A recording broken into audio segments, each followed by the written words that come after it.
새벽 3시였어요. 현관 도어록이 8번쯤 삑삑거리다가 결국 열리는 소리를 듣고 저는 재봉틀 앞에서 일어섰습니다. 그이는 신발도 제대로 못 벗고 문틀에 어깨를 기댄 채 서 있었죠. 술 냄새가 현관 타일 위로 먼저 쏟아졌어요. 안방 문이 열리고 어머님이 잠옷 바람으로 나오셨습니다. 아들 얼굴은 보지도 않고 저부터 찾으시더군요. 뭐하고 서 있어? 남편 양복부터 받아. 그이는 저를 밀치듯 양복 상의를 던졌고 그대로 거실 소파에 얼굴을 받고 쓰러졌어요. 저는 팔에 걸린 옷을 정리하다가 소매 근처에서 낯선 냄새를 맡았습니다. 달고 무겁고 목덜미에 오래 머무는 향수였어요. 제가 20해 가까이 이 집 옷을 만지면서 한 번도 맡아본 적 없는 냄새였죠. 어머님, 이 냄새. 옷에서 냄새 좀 난다고 여자를 잡겠니? 술집 지나만 가도 배는 밴다. 유난 떨지 말고 얼른 손질해 놔라.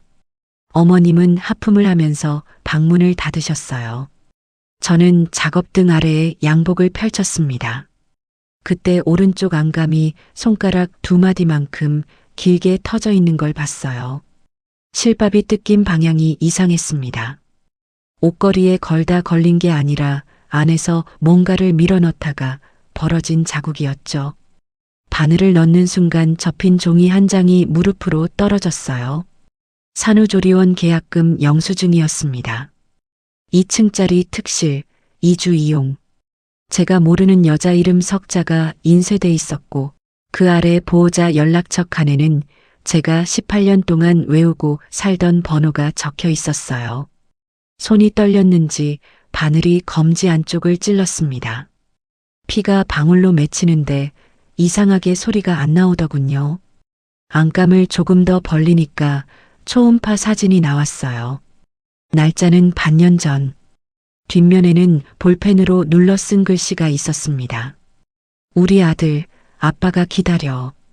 계단 삐걱이는 소리에 고개를 들었더니 딸아이가 난간을 잡고 저를 내려다보고 있었어요.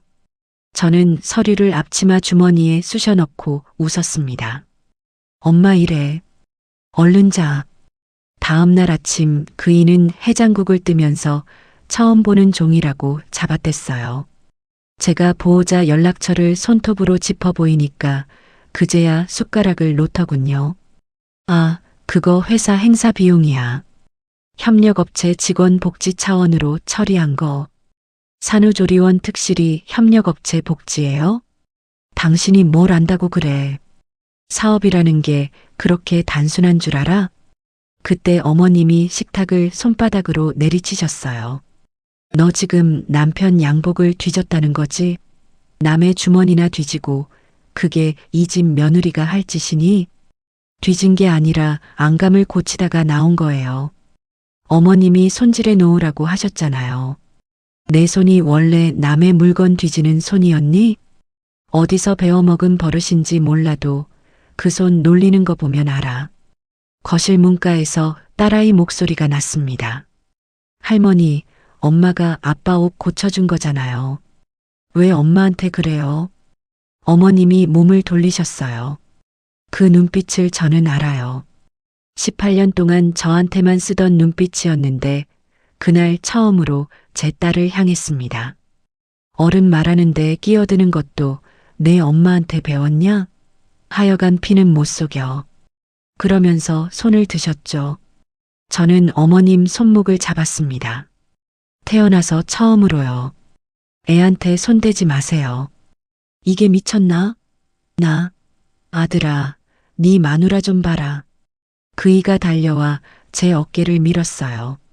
등이 재봉장 서랍 모서리에 그대로 부딪혔습니다. 숨이 턱 막히는데 그 와중에 눈에 들어온 건 휴대전화를 들고 우는 딸아이였어요. 화면 불빛이 파랗게 떨리고 있었죠. 인연이 뭘 찍어. 내놔. 어머님이 손자도 아닌 손녀의 전화기를 낚아채려고 달려들었습니다. 저는 딸을 등 뒤로 감싸고 섰어요. 목소리가 이상할 만큼 낮게 나왔습니다. 어머님, 이번에는 안 참아요. 그이는 그날부터 나흘을 안 들어왔어요. 저는 그 나흘 동안 울지 않았습니다. 대신 대학 동창을 만났죠. 25에 같이 도서관 밥 먹던 애가 지금은 이혼 전문 변호사가 돼 있었어요. 영수증과 초음파 사진을 보더니 커피도 안 마시고 말하더군요. 미란아, 지금부터 남편 붙잡고 따지지 마. 따지는 순간 저쪽은 증거부터 없애. 너는 날짜랑 자료만 모아. 알겠지? 집에 돌아와 재봉장 아래 서랍을 열었습니다. 18년치 원단 장부와 작업일지가 거기 있었어요. 누가 시켜서 쓴 게 아니라 제 손이 어디에 어떻게 쓰였는지 저 혼자라도 알고 싶어서 쓴 기록이었죠. 그 안에서 8달 전 항목을 찾았습니다. 인부복 3벌, 허리 여유 넉넉하게, 계량형 저고리. 주문자 칸에는 어머님 성함이, 결제란에는 법인카드 번호 뒷자리가 적혀 있었어요. 그러니까 어머님은 알고 계셨던 거예요. 처음부터요. 한복 매장 직원 하나가 창고에서 저한테 조용히 그러더군요. 사모님, 전무님 행사 때마다 같이 다니시던 분 계셨어요. 저는 비서분인 줄 알았는데 저는 증언해 달라고 하지 않았습니다. 그냥 그때 행사 사진만 받았어요. 사진 속에서 그의 손이 그 여자 허리를 감고 있더군요. 카드 명세서에는 소아과 진료비랑 아기용품점 결제가 석 달째 찍혀 있었고요. 그이가 돌아온 건 그 다음 주였어요. 제 작업일지를 보더니 눈이 뒤집혀서 달려들었습니다. 이딴 거 뭐하러 들고 있어? 내놔. 저는 공책을 가슴에 끌어안았어요. 이거 내가 밤새 쓴 기록이에요. 이것까지 당신들 거예요? 그때 어머님이 문지방을 넘어오시면서 아주 태연하게 말씀하셨습니다. 그래, 있다. 애도 있고 여자도 있어. 어쩔 거야? 우리 집엔 아들이 있어야 돼. 내가 아들을 낳았으면 이런 일도 없었어. 방문 뒤에서 소리가 났어요. 딸아이가 서 있었습니다. 얼굴이 하얗게 질려서요. 엄마 나 때문이야? 내가 딸이라서 아빠가 다른 가족 만든 거야? 저는 무릎을 꿇고 아이 얼굴을 두 손으로 감쌌어요. 아니야. 내 잘못은 손톱만큼도 없어. 하나도, 진짜 하나도 없어. 며칠 뒤 모르는 번호로 전화가 왔습니다. 그 여자였어요. 목소리가 어렸고 아이 우는 소리가 뒤에서 났죠. 저는 이혼하셨다고 들었어요. 어머님도 그렇게 말씀하셨고요. 저도 속은 거예요. 그쪽에서 아이 사진과 친자 검사 결과를 보내왔습니다. 그이는 그제야 아들이라고 인정하면서도 이혼만은 죽어도 못한다고 버티더군요. 브랜드 이미지가 어쩌고 어머님 건강이 어쩌고. 하지만 종이는 거짓말을 안 해요. 조정은 생각보다 짧게 끝났고 저는 딸아이 양육권과 제 18년치 작업 기록을 챙겨 나왔습니다. 그리고 밴쿠버 의류공장 취업 승인서가 손에 들어왔죠. 출국장으로 들어가기 전 저는 캐리어에 얹어둔 낡은 작업복을 꺼냈습니다. 가슴께에 시댁 브랜드 이름표가 박음질돼 있었어요. 제 이름은 어디에도 없는 옷이었죠. 가방에서 가위를 꺼내 실밥을 하나씩 끊어냈습니다. 딸아이가 물었어요. 엄마, 그거 안 아까워? 저는 이름표를 쓰레기통에 넣고 아이 손을 잡았습니다. 아깝긴. 원래 내 거 아니었어. 밴쿠버 공항 문이 열리는 순간 눈이 아니라 젖은 얼음가루 같은 게 뺨에 붙었어요. 딸아이가 목도리를 코까지 끌어올리면서 그러더군요. 엄마, 여기 눈이 무거워. 저는 캐리어 손잡이를 고쳐 잡으면서 웃었습니다. 무거운 건 눈이 아니라 제 가방이었죠. 옷보다 실패랑 가위, 골무 같은 게 더 많이 들어 있었으니까요. 우리가 얻은 방은 반지하 단칸방이었어요. 창문이 보도블록보다 낮아서 창밖으로 보이는 건 하늘이 아니라 지나가는 사람들 신발이었습니다. 낮에도 불을 켜야 글씨가 보였고요. 천장에서는 밤새 윗집 사람 발소리가 쿵, 쿵 울렸어요.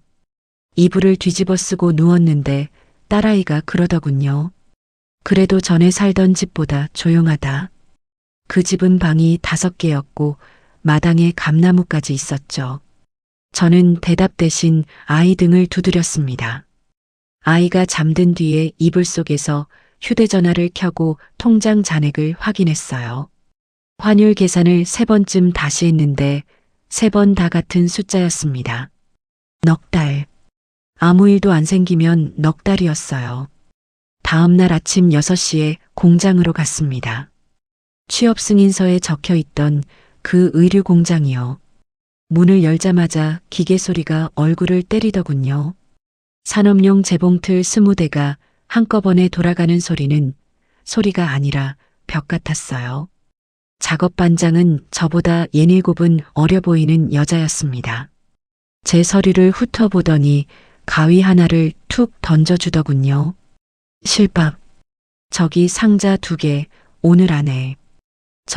제가 한국에서 20년 가까이 옷을 만들었는데요. 한복이랑 예복이랑. 여기 한복집 아니에요. 말이 짧게 끊겼습니다. 비아냥은 아니었는데 그래서 더 아팠어요. 저는 알겠다고 하고 상자 앞에 앉았습니다. 하루 종일 실밥만 잘랐죠. 저녁에 나오는데 귀가 먹먹해서 버스 안내방송이 물속에서 들리는 것처럼 웅웅거렸어요. 그렇게 2주쯤 지났을 때였습니다. 딸아이 체육복을 빨래하려고 꺼냈는데 소매가 찢어져 있었어요. 철조망에 걸린 자국이 아니었습니다. 저는 옷을 만져서 먹고 산 사람이에요. 가위든 커터든 날 있는 걸로 그은 자국은 실끝이 뭉개지지 않고 딱 떨어지거든요. 이거 어쩌다 이랬어? 학교 뒤에 철조망 있잖아. 거기 걸렸어. 아이가 눈을 안 마주치더군요. 저는 더 캐묻지 않았습니다. 대신 그날 밤 2시까지 앉아서 소매를 이었어요.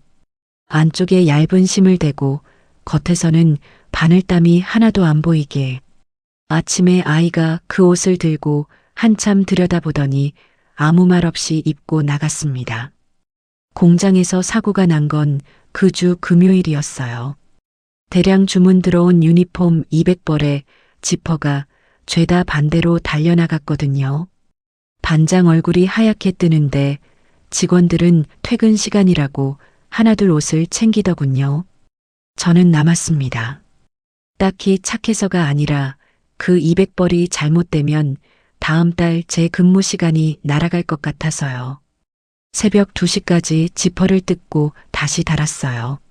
원단에 바늘구멍 자국이 남는 게 문제였는데 저는 그걸 한복 치마 감칠 때 쓰던 숨은 바느질로 덮었습니다. 시어머니가 그렇게 부려먹으면서 가르쳐준 유일한 기술이었죠. 아침에 반장이 옷을 들고 형광등에 비춰보더군요.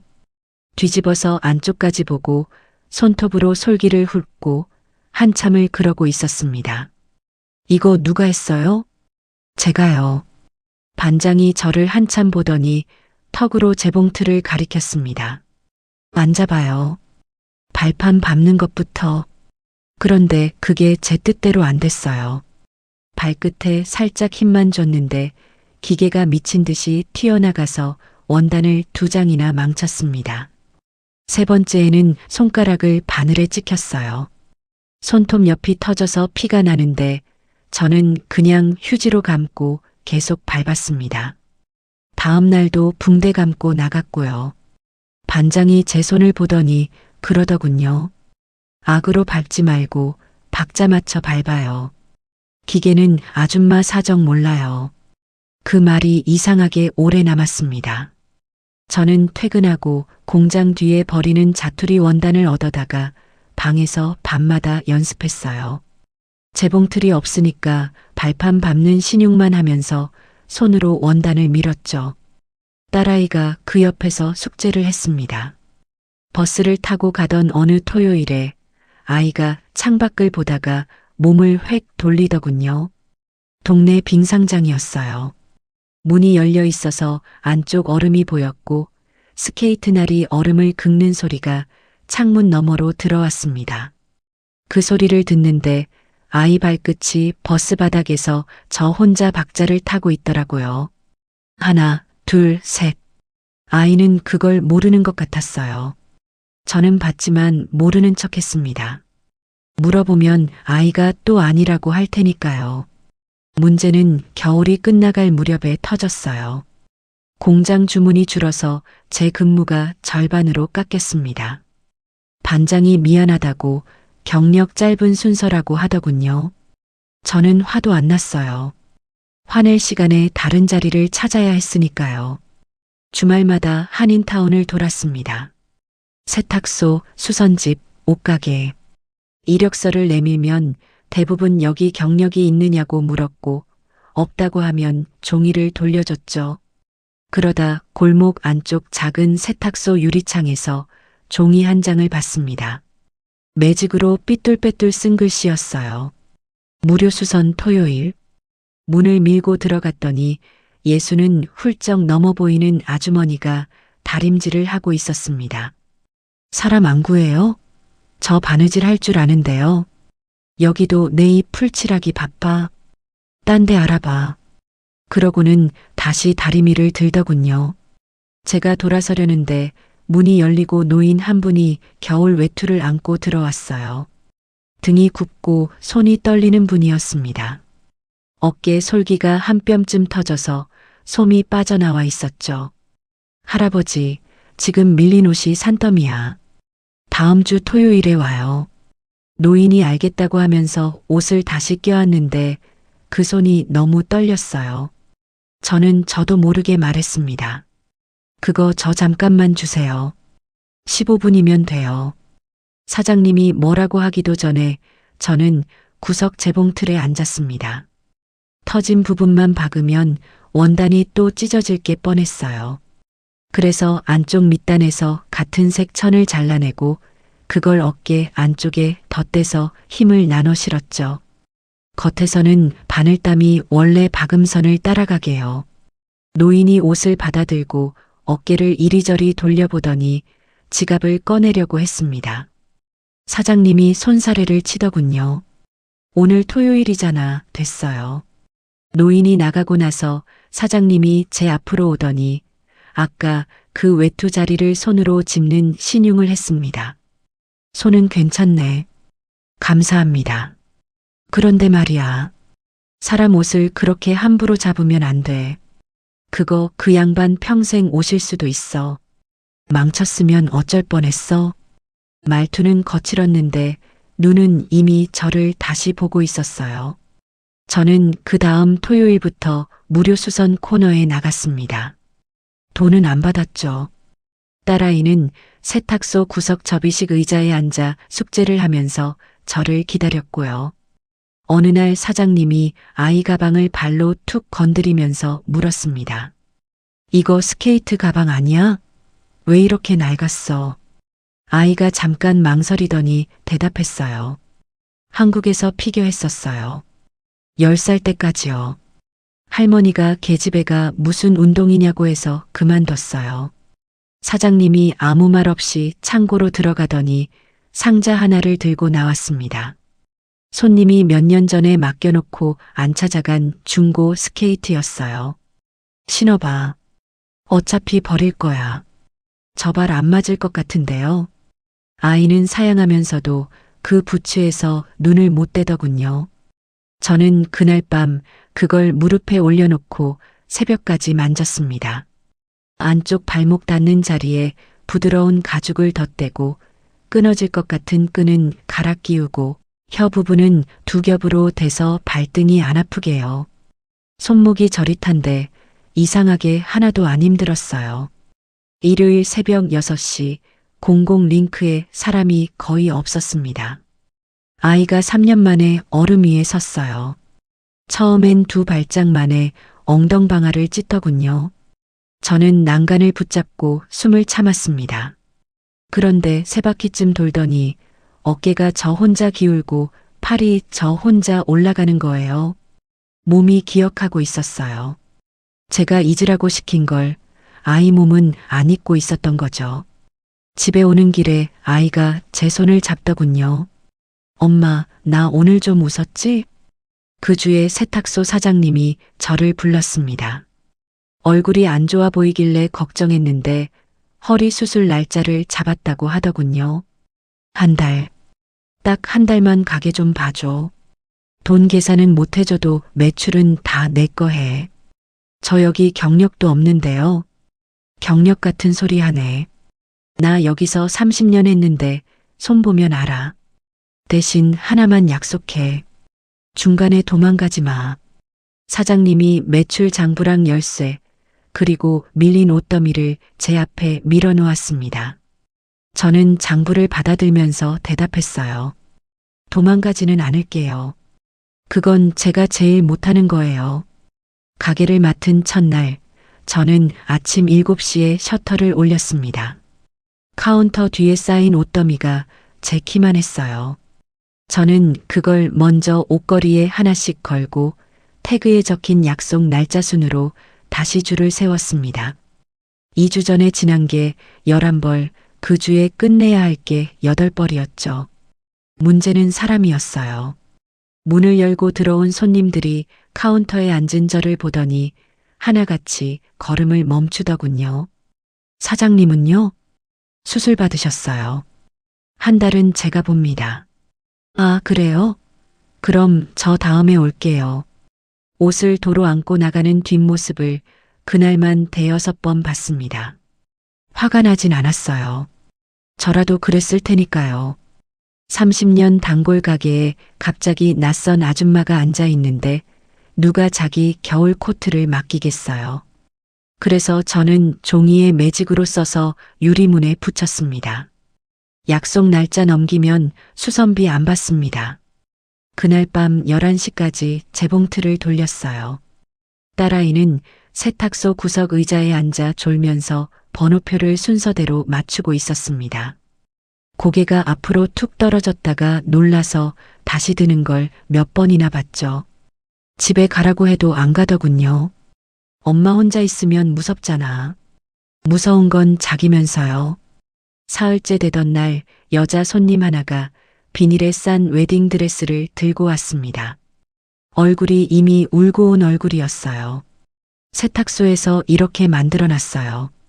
드라이 맡겼는데 안감이 줄어서 결혼식이 2주 남았는데 다른 데는 다 못한다고 해요. 펼쳐보니 상태가 심각했습니다. 겉감은 멀쩡한데 안감만 오그라들어서 치마가 위로 말려 올라가 있었어요. 밑단이 발목 위로 한 뼘 넘게 떠 있더군요. 이건 실밥 몇 개 푼다고 될 일이 아니었습니다. 저도 선뜻 손이 안 나갔어요. 남의 인생에서 하루밖에 없는 옷이니까요. 오늘 밤에 생각해보고 내일 아침에 전화드릴게요. 될 것 같으면 하고 안 되면 솔직히 안 된다고 할게요. 그날 밤 드레스를 작업대에 펴놓고 앉아 있는데 문득 한복 치마가 떠올랐어요. 시집살이 하던 시절에 키 큰 신부한테 맞추려고 치마 밑에 덧단을 대던 방식이요. 겉감을 억지로 늘리는 게 아니라 줄어든 안감을 밑에서 잘라내고 그 자리에 새 안감을 이어 붙여서 겉감이 원래 길이대로 떨어지게 하는 거죠. 이음선은 치마주름 안쪽으로 숨기고요. 닷새를 매달렸습니다. 신부가 찾으러 온 날 탈의실에서 나오는데 드레스 자락이 바닥에 스르르 깔리더군요. 그 사람이 거울을 보다가 갑자기 입을 막고 울었어요. 저 진짜 그냥 포기하려고 했거든요. 이거 엄마가 남겨주신 건데. 일주일 뒤부터 그 신부 친구들이 하나둘 찾아왔습니다. 청바지 밑단 하나 들고 와서는 여기가 드레스 살린 데 맞죠? 하고 묻더군요. 장부에 찍히는 숫자가 조금씩 올라갔어요. 사장님이 퇴원해서 지팡이 짚고 가게에 나온 날 저는 장부를 펴서 보여드렸습니다. 흑자였어요. 그런데 그분은 숫자를 한참 들여다보더니 이러시더군요. 글씨가 왜 이렇게 커? 종이 아깝게. 칭찬 한마디를 안 하더라고요. 그러고는 주머니에서 뭘 꺼내서 제 앞에 툭 놨습니다. 열쇠였어요. 가게 열쇠 하나 더요. 아침에 늦게 나올 수도 있으니까 내가 열어. 그 무렵 딸아이 학교에서 빙상장 체험 수업을 갔습니다. 저녁에 아이가 돌아왔는데 얼굴빛이 이상하더군요. 밥을 먹다가 아무렇지 않게 말했어요. 애들이 내 스케이트 보고 웃었어. 장갑도 기운 거라고. 뭐라고 했는데? 내 엄마 세탁소에서 남이 버린 쓰레기 옷 고쳐준다며 그랬어. 숟가락 든 제 손이 멈췄습니다. 아이는 대꾸도 안 하고 링크 가장자리로 물러났다고 했어요. 13살짜리가 그걸 어떻게 참았을까 싶어서 속이 뒤집혔는데 아이가 먼저 그러더군요. 근데 엄마 어떤 언니가 와서 손을 내밀었어. 15살인데 선수래.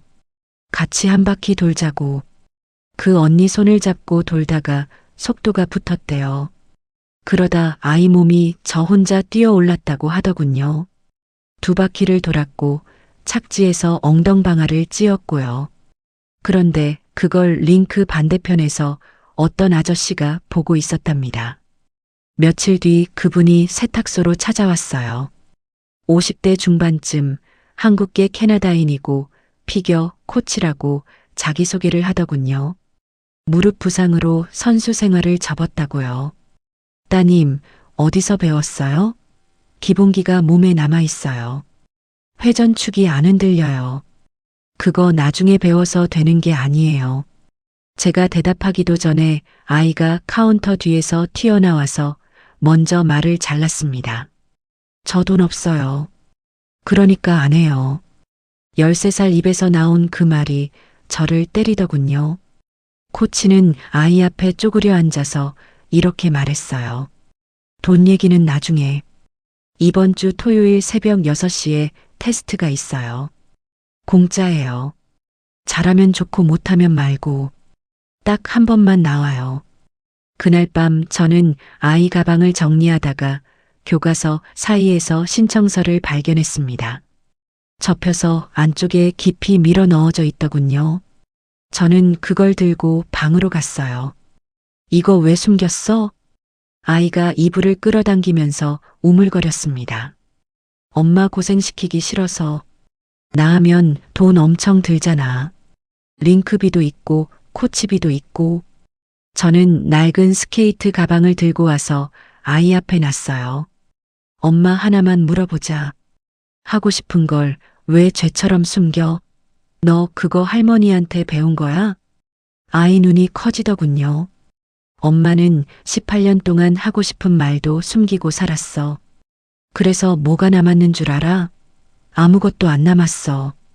너는 그러지 마. 토요일 새벽 아이는 테스트에서 스핀 3개랑 기본 스텝을 받습니다. 코치가 클립보드에 뭘 적다가 저를 부르더군요. 지역 장학 프로그램이 있어요. 심사 통과하면 링크 사용료랑 코치비의 절반이 나와요. 나머지 절반이 문제였죠. 제가 뭘로 메꿀 수 있을까 생각하다가 링크 사무실 옆에 걸린 낡은 연습복들을 봤습니다. 솔기가 다 터져 있더군요. 제가 여기 의상 수선을 맡을게요. 그걸로 대신하면 안 될까요? 그렇게 시작한 건데 첫 주에 크게 망했어요. 저는 신축성 원단을 처음 만져봤거든요. 늘 하던 대로 일반 실로 박았더니 선수가 다리 한번 올리는 순간 솔기가 쫙 터져버렸습니다. 얼굴이 화끈거려서 그 자리에서 사과하고 옷을 걷어왔죠. 그날 저녁에 공장에 들렀습니다. 반장이 저를 보더니 창고에서 상자를 하나 꺼내왔어요. 자투리 신축 원단이랑 전용 바늘, 그리고 실이 들어 있었습니다. 이거 볼펜 심 아니고 바늘 끝이 둥근 거예요. 원단호를 안 끊고 밀고 들어가요. 실도 늘어나는 걸로 써야 하고. 아줌마, 이거 다 망쳐도 되니까 그냥 해봐요. 돈은 드릴게요. 안 받아요. 어차피 버릴 거였어요. 저는 그 다음부터 링크에 일찍 가서 선수들 움직이는 걸 봤어요. 팔이 어디까지 올라가는지, 점프할 때 등판이 어떻게 벌어지는지. 옷은 가만히 서 있는 사람한테 맞추면 안 되더군요. 그래서 겨드랑이 밑에 사선으로 마름모 조각을 넣고 등 쪽 이음선을 2개로 갈랐습니다. 딸아이 첫 연습복은 솔직히 모양은 투박했어요. 색도 검정 하나뿐이었고요. 그런데 아이가 그걸 입고 스핀을 돌더니 링크 밖으로 나와서 그러더군요. 엄마, 이거 아무데도 안 당겨. 그 다음 주에 다른 선수 어머니가 저를 붙잡았습니다. 저기, 그 옷 우리 애 것도 만들어 주실 수 있어요? 주문이 3벌, 5벌로 늘었고 저는 세탁소 창고에 쌓여있던 박스를 치우고 그 자리에 작업대를 놨어요. 그러던 어느 날 사장님이 담배도 안 피우면서 가게 앞에 서 있다가 말하더군요. 나 이제 그만하려고. 허리가 못 버텨. 가게 내가 해. 저 그런 돈 없어요. 그냥 가져가라니까. 안 돼요. 공짜로 받으면 제가 나중에 사장님 눈을 못 봐요. 저는 종이를 꺼내서 인수 금액이랑 상환 계획을 적었습니다. 5년 분할, 매달 얼마씩? 사장님이 그걸 보더니 혀를 차더군요. 지독한 년일세. 그러면서 도장을 찍었어요. 간판은 그대로 두고 그 아래에 작은 나무판을 하나 달았습니다. 미란수선실. 제 이름 석자가 밖에 걸린 게 태어나서 처음이었어요. 딸아이 첫 지역 대회는 그 겨울이었습니다. 첫 점프에서 크게 넘어졌어요. 관중석에서 심장이 멎는 줄 알았는데 아이가 얼음에 손을 짚고 저를 찾더군요. 저는 소리 대신 입모양으로 말했어요. 괜찮아, 다음 거 해. 아이는 남은 연기를 끝까지 마쳤습니다. 동메달을 목에 걸고 내려오면서 아이가 카메라를 보다가 제 쪽으로 손을 뻗어 가리켰어요. 정확히는 제 앞치마 가슴께에 박아둔 이름표를요. 그로부터 몇 해가 흘렀습니다. 딸아이는 18이 됐고 저는 여전히 새벽 5시에 눈이 떠지는 사람이 됐죠. 주니어 대표 선발전이 있던 날 저는 관중석 맨 뒷줄에서 손톱을 물어뜯고 있었어요. 아이가 마지막 스핀을 풀고 2팔을 올리는데 제가 만든 짙은 남색 경기복 자락이 조명 아래에서 물처럼 번지더군요. 점수가 뜨고 아이 이름이 1위 칸에 올라갔을 때 저는 소리도 못 지르고 그냥 앉아서 울었습니다. 그런데 화제가 된 건 점수만이 아니었어요. 경기 영상이 퍼지면서 그 옷 얘기가 같이 돌기 시작했습니다. 어깨 이음선이 안 보인다느니, 회전할 때 소매가 몸에 붙어 도는 게 신기하다느니, 현지 방송에서 짧은 꼭지가 나갔어요. 반지하 단칸방에서 시작한 모녀, 세탁소 창고에서 만든 경기복. 그런 식으로요. 그 방송이 나가고 작업실 전화가 미친 듯이 울렸습니다. 선수 개인 주문에 아이스쇼 팀 단체 주문까지 들어왔어요. 세탁소 창고로는 감당이 안 돼서 옆 빈 점포를 빌렸습니다. 계약서에 서명하던 날 저는 손이 떨려서 이름을 2번 고쳤었죠. 그리고 며칠 뒤였어요. 한국에서 대학 동창한테 전화가 왔습니다. 목소리부터 급하더군요. 미란아, 너 기사 봤어? 시어머니가 한국 매체 2군데랑 인터뷰를 하셨더군요. 우리 집안 전통 도안을 며느리가 통째로 훔쳐서 캐나다로 도망갔다. 3대째 내려온 자수 문양을 저 옷에 그대로 썼다. 그런 내용이었습니다. 사진 속에서 어머님은 한복을 곱게 차려입고 손수건으로 눈가를 찍고 계셨어요. 그 옆에 그의 인터뷰도 붙어 있었습니다. 딸 훈련비를 자기가 계속 보내줬고 아버지로서 뒷바라지했는데 이제 와서 연락이 끊겼다고요. 저는 그 문장을 3번 읽었습니다. 10년 가까이 100원 한 장 안 보낸 사람이요. 한국 커뮤니티에 글이 돌기 시작했어요. 딸 이용해서 옷 장사하는 엄마. 그 다음엔 아이 대표 자격이 정당하냐, 이민 과정에 문제가 있는 것 아니냐는 댓글까지 붙더군요. 저는 그 새벽에 댓글을 새로 고침하면서 앉아 있었습니다. 손가락이 저 혼자 움직였어요. 문제는 그게 바다 건너까지 왔다는 겁니다. 아이가 훈련장에서 라커를 열었더니 안쪽에 쪽지가 붙어 있었대요. 도둑 가족 시프 패멀리. 영어랑 한글이 같이 적혀 있었다고 하더군요. 아이는 저한테 말을 안 했습니다. 아무 일 없는 얼굴로 훈련을 나갔고 그날 오후에 점프 착지에서 크게 넘어졌어요. 그냥 넘어진 게 아니라 무릎이 얼음에 그대로 꽂혔습니다.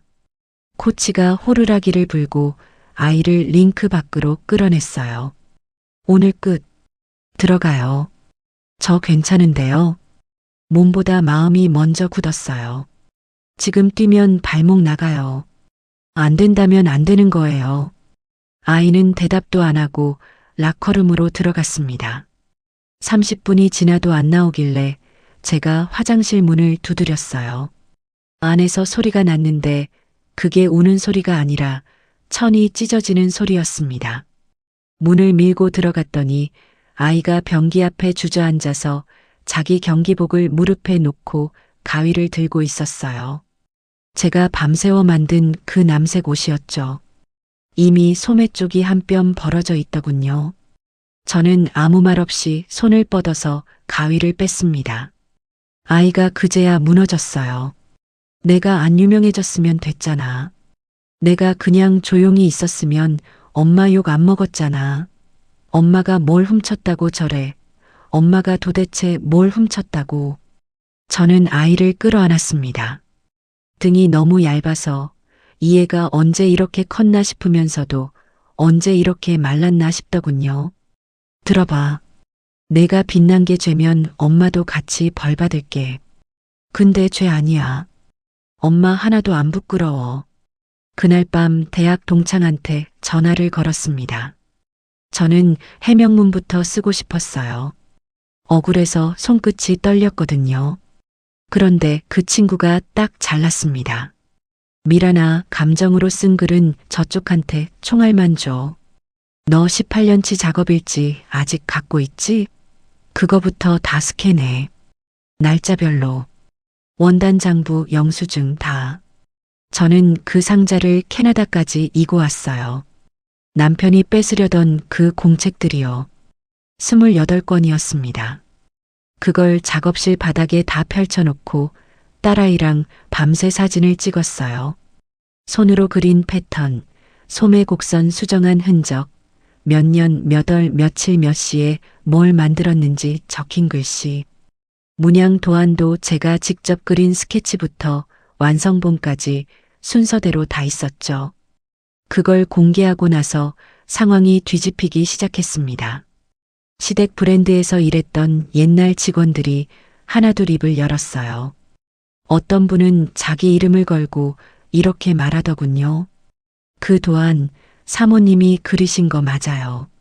제가 다림질하면서 다 봤어요.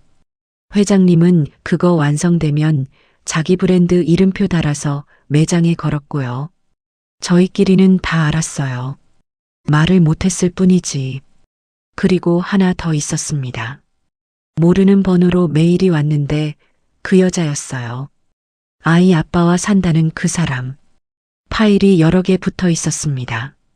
어머님이 인부복을 주문하면서 법인카드로 결제한 내역, 조리원 예약을 어머님 비서가 대신 잡은 기록, 가리고 문자 캡처요. 그쪽은 신경 쓰지 말고 몸조리나 잘해라.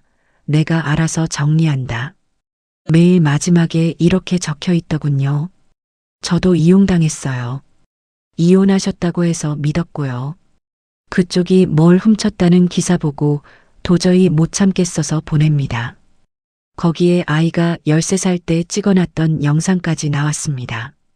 어머님이 애한테 손을 들던 장면, 그이가 저를 밀어서 제 등이 서랍에 부딪히던 소리. 그게 다 그 파일 안에 있었어요. 저는 그걸 다시 보면서 이상하게 무섭지가 않았습니다. 이제 저 소리가 제 편이더군요. 법적 대응은 오래 안 갔습니다. 변호사가 자료를 정리해서 보내고 열흘쯤 지나서 시어머니 측이 주장을 철회했어요. 짧은 정정문이 나갔죠. 확인 결과 사실과 다른 부분이 있어 바로잡습니다. 딱 2줄이었습니다. 18년이 2줄이더군요. 그런데 웃긴 건 그 다음이었어요. 여론이 저한테서 시댁 쪽으로 돌아섰습니다. 며느리를 18년 동안 무급으로 부려먹은 한복명가, 직원들, 초과 근무 수당 미지급. 그런 기사가 줄줄이 나오더군요. 저는 그 기사를 보면서 통쾌하지도 슬프지도 않았어요. 그냥 이제야 종이에 적혔구나 싶었습니다. 아이는 복귀 경기에서 새 경기복을 입었습니다. 이번엔 은색이었어요. 안쪽 목덜미에 라벨을 하나 박았는데 거기엔 아이 이름 하나만 적혀 있었죠. 아빠 성도, 시댁 브랜드도 없이요. 아이가 얼음에 나가는 걸 보는데 제 오른손이 떨리기 시작했습니다. 처음엔 긴장해서 그런 줄 알았어요. 그런데 무릎에 놓은 손이 제 의지랑 상관없이 계속 흔들리더군요. 손목 안쪽이 뜨겁고 손가락 3개가 남의 것 같았습니다. 그날 밤에도 저는 작업실에 나갔습니다. 아이스쇼 단체 의상 40벌 납품이 사흘 남아 있었거든요. 새벽 2시쯤 스팽글 박음질을 하다가 바늘을 놓쳤어요. 주우려고 몸을 숙이는데 목 뒤가 뻣뻣해지면서 시야가 하얗게 번지더군요. 정신을 차려보니 병원 천장이었습니다.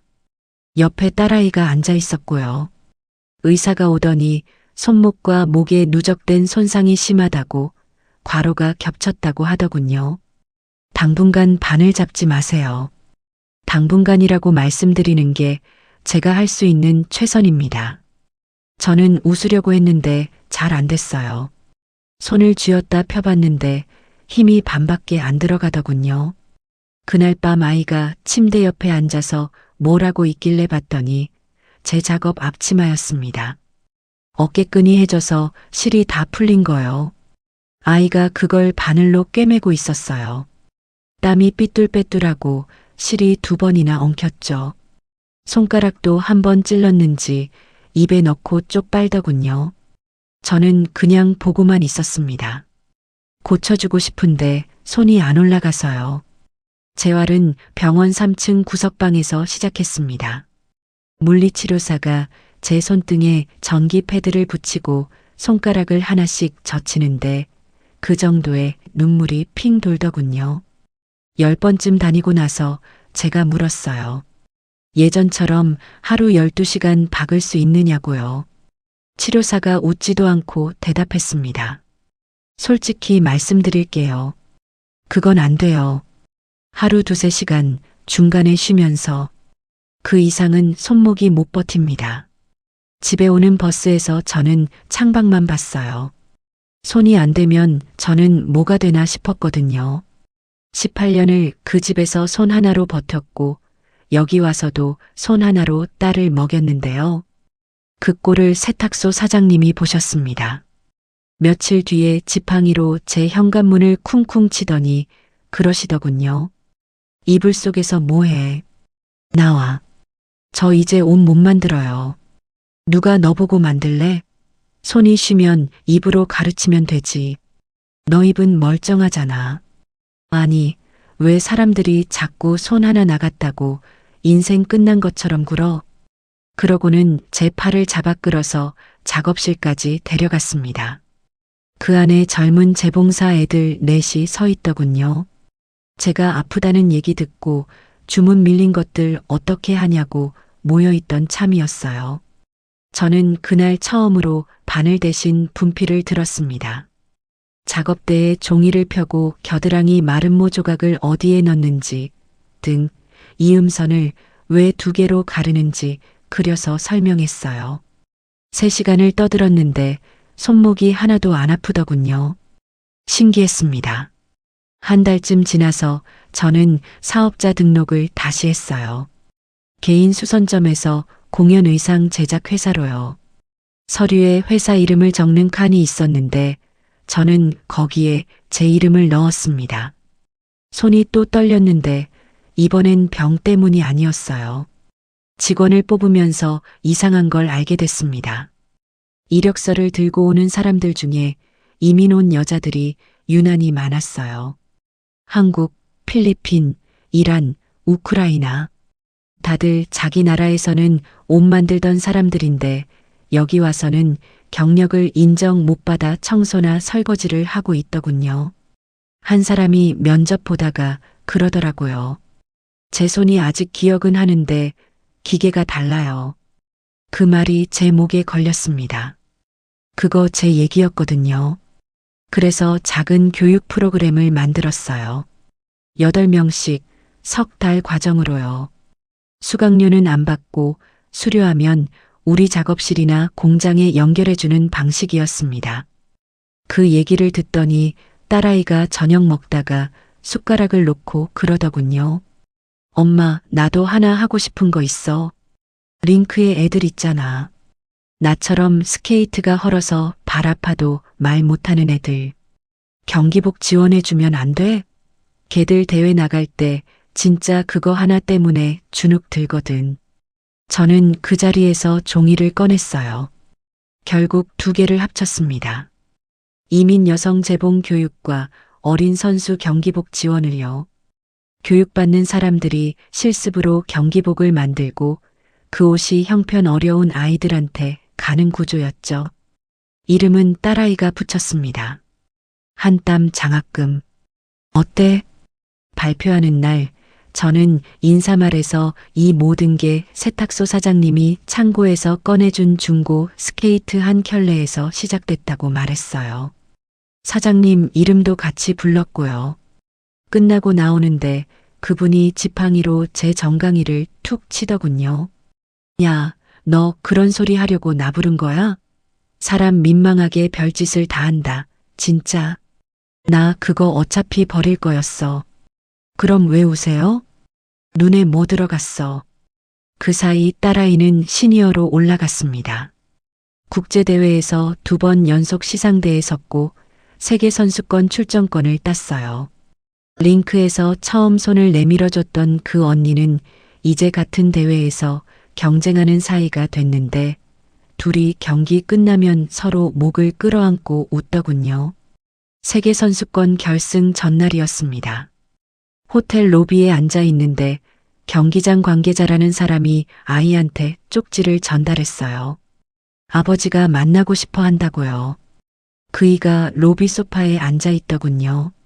머리가 하얗게 새고 배가 나왔는데 저를 보더니 아무렇지 않게 웃었습니다. 우리 딸 많이 컸네. 아빠가 다 봤어. 경기 다 챙겨봤어.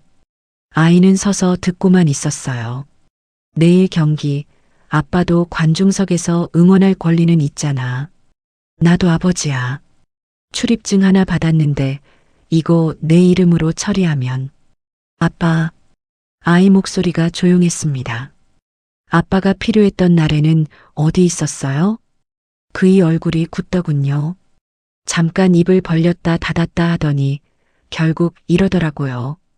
그건 내 할머니가 시킨 거야. 나도 어쩔 수 없었어. 그 집에서 내 뜻대로 되는 게 뭐가 있었겠니? 아빠도 피해자야. 저는 그 말을 듣는 순간 온몸에 힘이 빠졌습니다. 20년 전이랑 토씨 하나 안 바뀌었더군요. 아이는 대답을 안 했어요. 대신 그이가 내민 출입증을 받아서 몇 발짝 걸어가 안내 데스크 직원한테 건넸습니다. 이거 반납할게요. 저희 쪽에서 안 씁니다. 돌아서서 걸어오는데 아이 어깨가 아주 조금 떨리더군요. 저는 아무것도 안 물었어요. 다음 날 프리스케이팅에서 아이는 마지막 점프를 깨끗하게 착지했습니다. 착지하고 2팔을 뒤로 펼치는 순간 관중석이 통째로 일어났어요. 저는 손으로 입을 막고 있었는데 그 손이 또 떨리더군요. 이번엔 진짜 긴장 때문이었어요. 점수가 뜨고 1위 자리에 아이 이름이 박혔습니다. 아이가 코치를 안았다가 카메라가 아니라 관중석 쪽으로 고개를 획 돌리더군요. 저를 찾은 거예요. 눈이 마주치자마자 아이 얼굴이 무너지듯 일그러지면서 울음이 터졌습니다. 인터뷰에서 기자가 물었어요.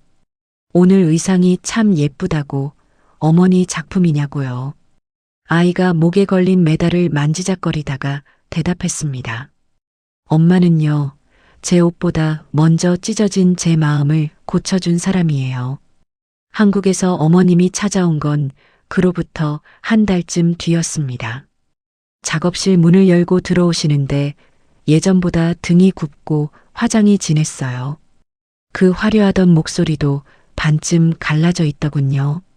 미란아, 18년 동안 한 번도 그렇게 불러본 적 없는 사람이요.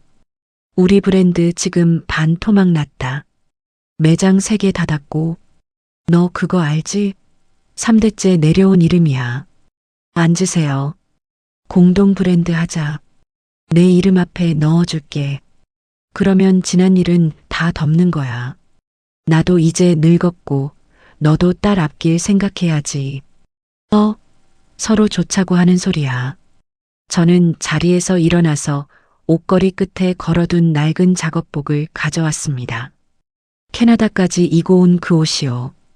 가슴께에 실밥 자국이 네모나게 남아 있었죠. 이름표를 뜯어낸 자국이요. 그런데 사실 저는 그날 공항에서 뜯은 이름표를 버리지 않았습니다. 주머니에 넣고 그대로 비행기를 탔어요.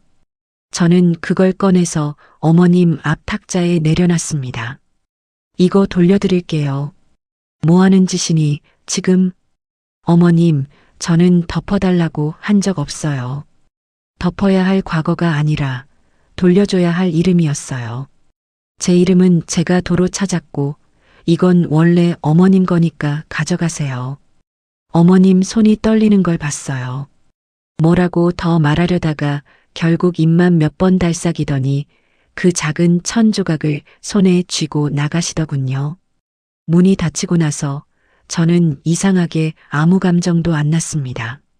화도 통쾌함도요. 그냥 오래 붙잡고 있던 걸 놓은 사람처럼 어깨가 가벼웠어요. 그 다음 주에 저는 교육실 한가운데에 재봉틀 하나를 옮겨놨습니다. 캐나다 와서 처음 만졌던 그 낡은 기계요. 새 기계도 많은데 왜 저걸 두느냐고 직원이 묻길래 저건 쓰라고 두는 게 아니라 보라고 두는 거라고 했죠. 그날 첫 수업에서 한 학생이 바늘귀에 실을 못 넣고 있더군요. 손이 떨려서 자꾸 빗나가는데 얼굴이 벌개져서 미안하다는 말만 반복했습니다. 저는 옆에 앉아서 그 사람 손등을 감쌌어요. 제 손도 아직 완전하진 않아서 두 손이 같이 떨리더군요. 천천히 해요. 한번 찢어졌다고 못 입는 옷 되는 거 아니니까. 여기까지 미란 씨의 이야기를 함께 봐주셔서 고맙습니다. 혹시 지금 누군가의 이름표를 달고 사느라 자기 이름을 잊고 계신 분이 있다면 미란 씨가 그랬듯 늦은 때는 없다는 말을 드리고 싶습니다. 45세 낯선 나라의 반지하에서 다시 시작한 사람도 있으니까요. 미란 씨와 딸에게 따뜻한 응원 한마디 남겨주세요. 그리고 오늘 하루 여러분의 손도 조금 덜 아프시길 바랍니다.